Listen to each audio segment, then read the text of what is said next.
Noma eboshwa uShembe kodwa wayebuye ephume phela ejele. Ephuma eseshumayeze ngisho zona iziboshwa lezi aphinde aqhubeke nawo umsebenzi wakhe. Wayenganaso isikhathi somndeni wakhe. Kwakuba yiko ukwehla kwenyoka noma ephuma ejele udlula kwezinye iy'ndawo ayoshumayela. Akaphume ejele bese eqonda ngqo ekhaya. Njengoba wayeyibiza ngaso isikhonzi senhlupheko. Isichaka sikaNkulunkulu, isichaka sasezulwini. Kwakuwolunye uhlobo lomnumzane lona okhulumela phansi, onesineke nesikhathi sonke sabantu ukuba phela alalele izinsizi zabo. Ulala yonke indawo phansi kwezihlahla, kwesinye isikhathi ebenenhlahla ukuthi kube khona abamdabukelayo bemlalise. Impilo yakhe yiko phela ukuhlabelela, ukusontisa kanye nakho ukukhulekela abantu. Isikhathi somndeni wakhe akanaso. Ngelinye ilanga kwafika isigijimi sizombikela phela ukuthi abantwana bakhe bayagula. Wayevela aphendule ngakho ukuthi mina abami abantwana sebashona. Laba abakhona abantwana bakaNkulunkulu. uNkulunkulu uyena aseyobona. Lokho phela wayekususela ekutheni njengoba kwafika iy'ngane zakhe eziyisithupha kulelizwe ezayisuka khona entabazweni. Kwakungamantombazana amathathu, ogeli nabo ozondi ababevele bezogana. Bese kuba indodana yakhe endala uStanela, lona ayekade ekhulumile naye unina uMashabalala. Ingakazalwa le ndodana wathi ngeke kube indodana yami eyoba yinhle kimina, kodwa indodana eyozalwa yiyo leyo nkosana iyona eyoba indodana yami.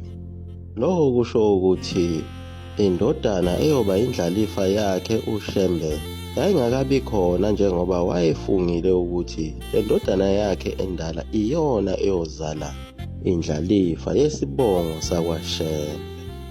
Njengoba la bantwana ababili abazalwe ngaso phela isiprofetho, yena phela uGalile kanye naye u-Amos, bangabantwana bakaNkulunkulu ngoba phela bazalwe ngalesi sikhathi uNkulunkulu esekhulumile naye umqali wendlela ukuthi aphume ebafazini bakhe. uNkulunkulu ufuna ukusebenza ngaye. Ilapho-ke agcinana khona namakhosikazi akhe, waze waphinde wabuyiselwa kuye uNkulunkulu esemkhethela ukuthi akaye kunkosikazi wakhe onguMangwenya ukuze kuzozalwa inkosi esuka ezulwini.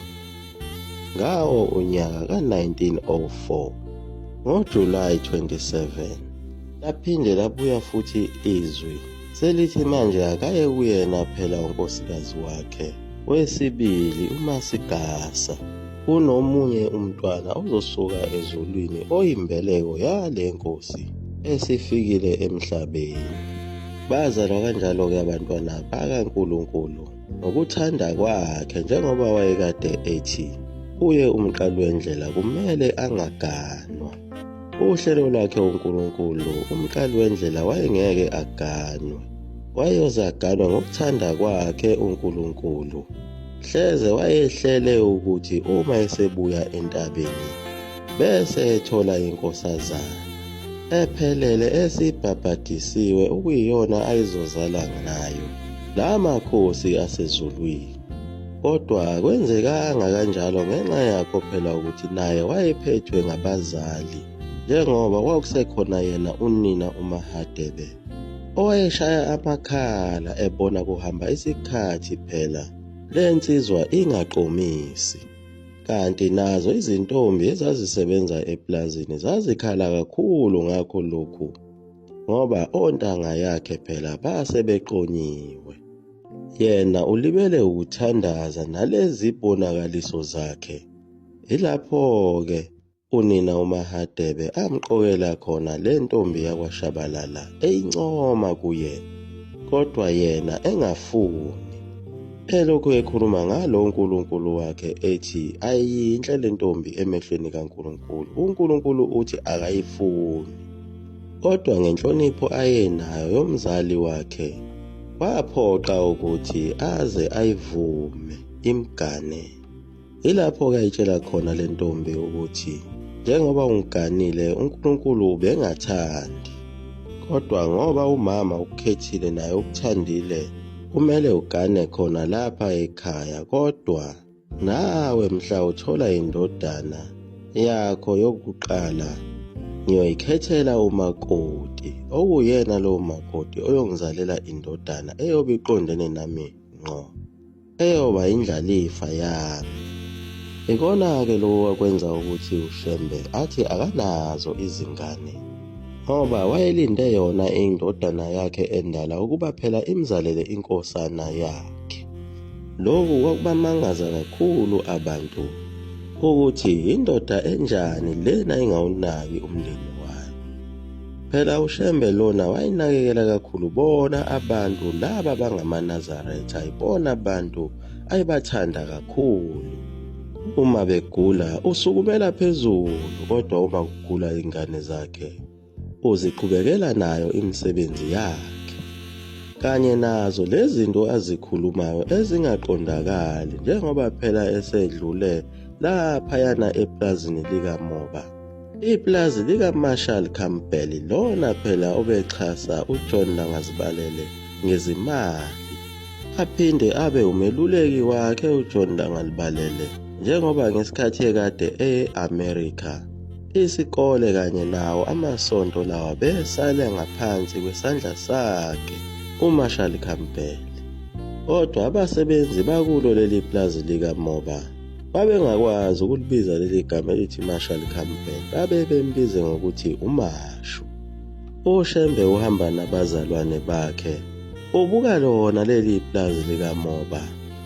Wama eside isikhathi elibuka leli plazi, uthe emva kwalokho asechazela abazalwane ukuthi njengoba bengibuka leli plazi ngibona kunomuzi omkhulu ozokwakhiwa kule ndawo, kodwa lowo muzi uyobe ungabusisekile, kuyobe kufa abantu abaningi, igazi liyobe lichitheka ekuseni, emini ntambama, ebusuku kuyobe kukwasikhova sikhala emini.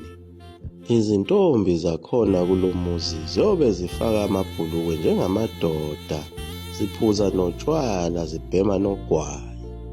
Nezinsizwa zakhona kulo muzi ziyohamba zithi ziya empini ziyolwela izwe, kodwa ziyofike zife ngeke zibuye. Wabadida kakhulu lokho kwakushiwo umfundisi wabo uShembe ukuthi usho ukuthini ngale nkulumo yakhe ayikhulumayo, kanti wayeprofitha lona phela ilokishi lakwaMashu.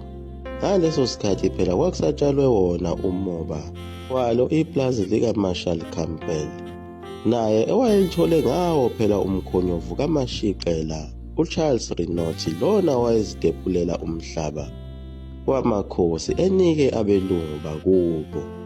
Omunye umhlaba udeshunwe ngalesiya sikhathi kade kunempi kaBhambatha, ngesikhathi kuboshwa amakhosi, amanye afela emajele, amanye athi ebuya aphinde adingiselwa kwezinye izindawo, njengayo inkosi yakwaQwabe eyadeshunelwa lelizwe eselinikezwe abelungu bamaplazi.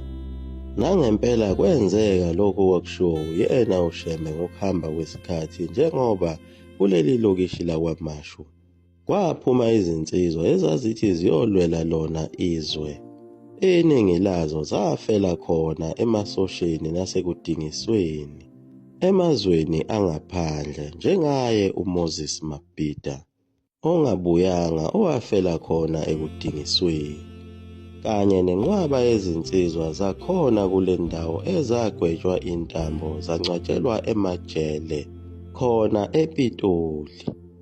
Abanye bafela emahlathini emazweni angaphandle badliwa zilwane zasendle. Lo moya walezi insizwa ezabhungukayo ekudingisweni kuze kube namhlanje salokhu uhluphile ngalo udlame olungenamkhawulo olwenzeka kuyo le ndawo yakwaMashu. Ngenxa yabo obaba nomkhulu balezi ngane eziphila kule ndawo abafela empini. Liyaguqa lapho ekhumkhetha nomzukulu wamafuthi omkhofu 20 emsuso waphakade. Amen.